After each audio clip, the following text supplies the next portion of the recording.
Hello everyone, this is Maria Loves Art. Today I'll be making a DIY wall hanging. So I already trimmed a little piece of wood. Now I am trimming a tassel that I've had. You can also use yarn or embroidery floss.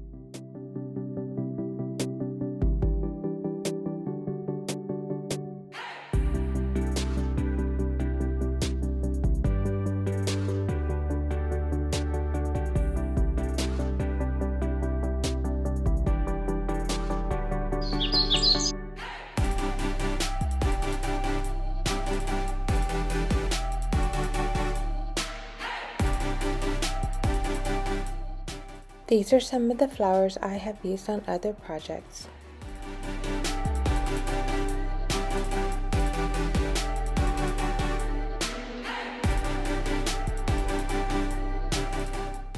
Thanks so much for watching.